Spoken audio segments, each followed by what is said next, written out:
اشہد ان لا الہ الا اللہ۔ سحری اور افطاری میں کیا کھائیں؟ افطاری میں کیا کھانا سنت ہے اور سحری میں کیا کھانا چاہیے؟ افطاری میں ڈانٹ کھانی چاہیے، سحری میں جو مرضی کھائیں، کیونکہ افطاری میں اکثر جلد بازی میں گھر کی خواتین بیچاری ٹینشن میں ہوتی ہیں، ان کو بھی ڈانٹ مل رہی ہوتی ہے، ان کی طرف سے بھی ڈانٹیں پارسل ہو رہی ہوتی ہیں۔ بہرحال جی افطاری میں کیا کھانا سنت ہے؟ کھجور، نبی صلی اللہ علیہ وسلم اس سے روزہ افطار کیا کرتے تھے اور اس کی ترغیب بھی دی آپ صلی اللہ علیہ وسلم نے۔ اور کھجور میں کاربوہائیڈریٹ ہوتا ہے بہت زیادہ، ہم جب ہمارا شوگر لیول اتنا ڈاؤن ہوتا ہے اور کمزوری ہو جاتی ہے روزے کے جو اینڈ میں، تو پھر ایسی صورت میں ہمیں کھجور جیسی ہی کوئی چیز لینی چاہیے۔ ہم لوگ کیا کر رہے ہوتے ہیں، شربتیں پی رہے ہوتے ہیں چینی کے، اس میں کاربوہائیڈریٹ تو ہوتا ہے اور وہ شوگر لیول ڈھا کر کے اوپر چلا جاتا ہے ہمارا، اور پھر دماغ ٹون ہونا شروع ہو جاتا ہے مغرب کے بعد سے، غنودگی بجائے فریشنس کے اور بیکار لائف ہو جاتی ہے، اور پھر تراویحوں میں لوگ کیسے اونگ رہے ہوتے ہیں۔ تو میٹھا نہیں کھانا چاہیے افطاری میں، جو بہت زیادہ لوگ میٹھا پھوڑ رہے ہیں۔ میڈیکل سائنس کی باتیں کر رہا ہوں، اسلام کی بات نہیں کر رہا میں، ظاہر اپنا تجربہ شیئر کر دینا چاہیے۔ تو چینی اور اس سے بنے ہوئے شربتوں سے اوائڈ کرنا چاہیے۔ کھجور میں میٹھا ہوتا ہے لیکن وہ اچھی قسم کا میٹھا ہوتا ہے، اس سے وہ غنودگی نہیں آتی اور اس میں منرلز بہت زیادہ ہوتے ہیں، آپ کو طاقت بھی ملتی ہے اس سے، بہت سارے منرلز ہوتے ہیں اس میں، وائٹامنز ہوتے ہیں، تو اور سنت بھی ہے۔ تو کھجور کا حصہ، پھر ہمارے ایک بڑی ظلم یہ کرتے ہیں کہ اتنا سا کھجور لے کے نا بس ایک افطار کیا، اس کے بعد پھر ڈائریکٹ آ جاتے ہیں پکوڑوں پہ۔ تو کھجور تمیز سے کھا لو بھائی، ذرا اچھی طرح کھا لو، اس میں کیا جا رہا ہے آپ کا، اتنا مزیدار غذا ہے اور سکون بھی ملتا ہے، راحت بھی ملتی ہے، طاقت بھی آتی ہے۔ پھر اس کے بعد آپ تھوڑی بہت جو گنجائش رہ جائے گی وہ پکوڑے یا سموسے پھوڑ پھاڑ لینا۔ تو کھجور کے ساتھ بہت نفرت ہے۔ نبی صلی اللہ علیہ وسلم نے فرمایا جس گھر میں کھجور نہیں ہے نا فَأَهْلُهُ جِيَاعٌ، وہ گھر والے بھوکے ہیں۔ تو اس لیے عرب میں ہمیشہ وہ اپنے فریج میں لازمی کھجور رکھتے ہیں، بلکہ کھجور کو تو فریج میں رکھنے کی بھی ضرورت نہیں ہے، باہر بھی رکھ دیں تو بھی ٹھیک رہتی ہے وہ۔ اس لیے کھجوروں کا استعمال گھروں میں ڈالیں، بچوں کو یہ آرٹیفیشل میٹھے سے بچا کے ان چیزوں پہ لے کر آئیں۔ باقی سحری میں کیا کھانا چاہیے؟ سحری میں بھی کھجور کھا لیں، پھل کھا لیں، کچھ بھی کھا لیں، ڈاکٹر بتائے گا آپ کو، میں کیا بتاؤں گا آپ کو بھائی کیا کھائیں۔ جو ابھی کھا رہے ہیں نا وہ بہرحال نہ کھائیں، جو کچھ پیزے برگر وغیرہ سحریوں میں کھائے جا رہے ہیں نا، پھر سارا دن جو ڈکاریں چلتی ہیں تو اللہ کی پناہ ہے وہ، کیونکہ میں نماز میں آتا ہوں نا تو جو ڈکاریں جس قسم کی سننے کو مل رہی ہوتی ہیں اس سے بہت افسوس ہوتا ہے، مسلمان کدھر کو جا رہا ہے۔ رمضان میں یہ حال ہے اور وزن بڑھ رہا ہے رمضان میں لوگوں کا کم ہونے کے بجائے۔ تو باقی ڈاکٹر بتائے گا، حکیم صاحب بتائیں گے کیا کھانا ہے کیا نہیں کھانا ہے، یہ میں نہیں بتاؤں گا۔ رمضان میں ذخیرہ اندوزی کرنا، رمضان میں ذخیرہ اندوزی کر کے قیمتیں بڑھا دی جاتی ہیں، اس کا کیا وبال ہے؟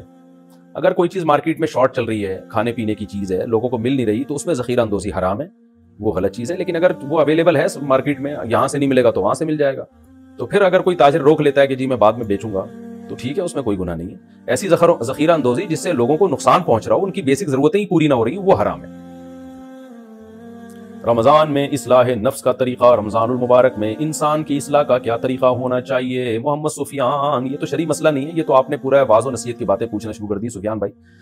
باقی اصلاح کا طریقہ یہی ہونا چاہیے کہ ایک لسٹ بنائیں گناہوں کی رمضان سے پہلے، ابھی تو رمضان شروع نہیں ہوا نا، تو آپ لسٹ بنا دیں کہ میرے اندر یہ گناہ ہے، میں رمضان میں سارے گناہ سے انشاءاللہ توبہ کروں گا، اور روزے بھی پڑھیں، روزے بھی رکھیں، تراویح بھی پڑھیں، تہجد بھی پڑھیں، دعائیں بھی مانگیں، اسی نیت کے ساتھ کہ اللہ میں نے اپنی زندگی چینج کرنی ہے، تو اس سے انشاءاللہ آپ کے گناہ بھی چھوٹیں گے۔ کیا روزے سے تمام گناہ معاف ہو جاتے ہیں؟ کیا رمضان میں روزہ رکھنے سے کبیرہ گناہ بھی معاف ہو جاتے ہیں؟ سیف اللہ صاحب پاک پتن سے دیکھیں، کبیرہ گناہوں کا اصول یہ ہے کہ جب تک توبہ نہ کی جائے وہ معاف نہیں ہوتے، اس لیے رمضان میں عام طور پہ کبیرہ گناہوں سے توبہ کی توفیق مل جاتی ہے، اس لیے کہا جاتا ہے کہ رمضان میں سارے صغیرہ کبیرہ گناہ معاف ہو جاتے ہیں۔ وجہ اس کی ہے کہ کبیرہ گناہوں سے بھی توبہ کی توفیق عام طور پہ رمضان میں مل جاتی ہے، تو اس لیے آپ کوشش کریں کہ رمضان میں کبیرہ گناہ بھی چھوڑ دیں اور ان سے سچی توبہ کریں۔ بغیر داڑھی والے امام کے پیچھے تراویح پڑھنا، رمضان میں بغیر داڑھی والے حفاظ کرام تراویح پڑھاتے ہیں، ان کے پیچھے جماعت کا کیا حکم ہے؟ بھائی داڑھی والے کو ترجیح دینا چاہیے۔ آج کل یہ بہت بڑا رواج، بہت برا رواج پھیل گیا ہے کہ داڑھی کٹانا تو کبیرہ گناہ ہے، کم از کم امامت کے مصلی پر جو اتنی مقدس جگہ ہے وہاں تو ایسے شخص کو کھڑا کرنا چاہیے نا جو کبیرہ گناہ کا ارتکاب نہ کرتا ہو۔ نبی صلی اللہ علیہ وسلم نے فرمایا خالف الیہود والنصارى، یہود اور نصارہ کی مخالفت کرو، اعفوا اللحیٰ، داڑھی بڑھاؤ۔ تو تورات میں آج تک لکھا ہوا ہے کہ موسیٰ علیہ السلام کو اللہ نے کوہ طور پہ بلا کے کہا کہ اپنی قوم کو کہتے ہیں کہ داڑھی نہ کٹائیں، اس کی وجہ سے یہودی بھی اب تک داڑھی رکھتے ہیں، تو یہودیوں سے عبرت حاصل کر لیں کہ انہوں نے اپنی تورات پر داڑھی کے معاملے میں عمل کیا ہوا ہے۔ آپ دیکھیں یہودیوں کے جتنے مذہبی اسکالرز ہیں وہ بڑی بڑی داڑیاں ہوتی ہیں ان کی، مسلمانوں کے مذہبی اسکالر اتنی داڑیاں، تو کیا آپ کی بات میں لوگ اثر ہوگا؟ لوگ کہیں گے خود تو عمل کر نہیں رہے، ہمیں بیٹھ کے سمجھا رہے ہیں۔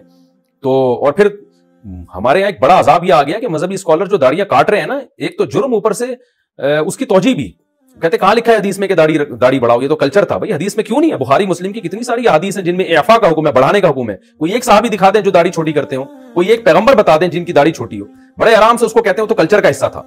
واہ بھائی واہ، آپ سے ایک کام ہو نہیں رہا، آپ ایک سوسائٹی سے متاثر ہو گئے، آپ ماڈرن بننے کی کوشش کر رہے ہیں، آپ ذرا لبرلزم کی طرف جا رہے ہیں تو اپنے گناہ کو آپ نے کیسے بہترین طریقے سے آپ نے اس پہ پردہ ڈالا ہے اور اس کو کیسے اچھی آپ نے ایک جناب وہ ایک لیبل لگا دیا کہ جی نبی صلی اللہ علیہ وسلم نے تو کلچر کی وجہ سے حکم دیا ہے. کلچر کی وجہ سے پیغمبر کسی بات کے آرڈر کلچر کی وجہ سے دینے کے لیے نہیں آتے.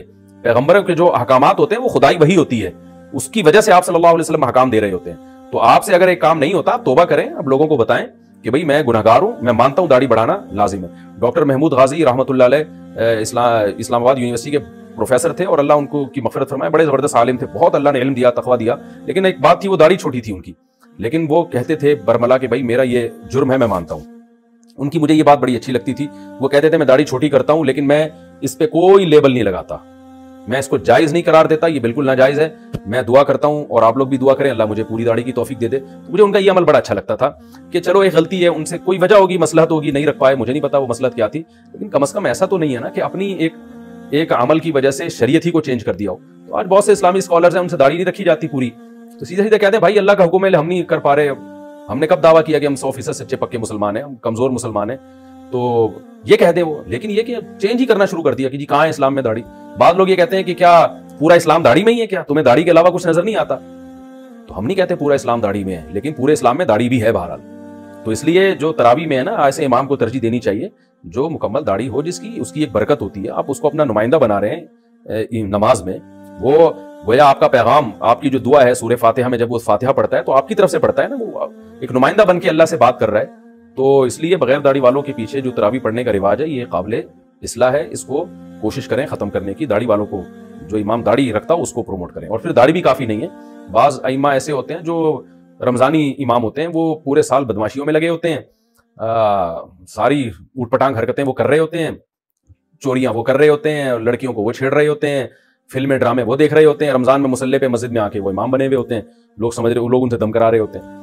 تو یہ بھی غلط ہے. ایسے امام کو چاہیے بھائی اپنی گھر میں نماز پڑھا لے تو, ٹھیک ہے نا, اپنی قرآن مکمل کر لو. ہم ان کو یہ تو نہیں کہتے کہ قرآن مکمل نہ کریں, لیکن مسجد میں مصلی پہ بہرحال اس کا خیال کرنا چاہیے کہ ایسے شخص کو امام بنائیں جس پہ لوگوں کو اعتماد ہو, اس میں تقویٰ ہو, اس میں کچھ صورت اور سیرت سے وہ شریعت کا پابند لگتا ہو, کیونکہ اس کے اثرات پھر مقتدیوں میں جاتے ہیں اور نماز کی برکتیں زیادہ حاصل ہوتی ہیں. صحابہ کیوں اس کا خیال کیا کرتے تھے کہ ہم پیغمبر کے پیچھے نماز پڑھیں, کیونکہ امام جتنا مقدس ہوگا نماز بھی اتنی ہی جاندار ہوگی.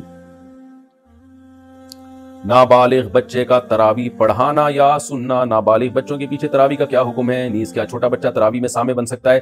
سامع بن سکتا ہے, امام نہیں بن سکتا, بشرطے کہ یعنی بہت چھوٹا بچہ نہ ہو, یعنی صبی ممیز جسے کہا جاتا ہے, 7 سال سے عمر زیادہ ہو, تو ایسا بچہ سامع بن سکتا ہے, لیکن امام نہیں بن سکتا نابالغ بچہ. ہاں نابالغ بچہ نابالغوں کا امام بن سکتا ہے. گھر میں بچے جو قرآن حفظ کر لیتے ہیں تو ان کو چاہیے کہ گھروں میں تراویح پڑھائیں, چھوٹے بہن بھائی ان کے ساتھ کھڑے ہو جائیں جماعت میں. اشہد ان لا الہ الا اللہ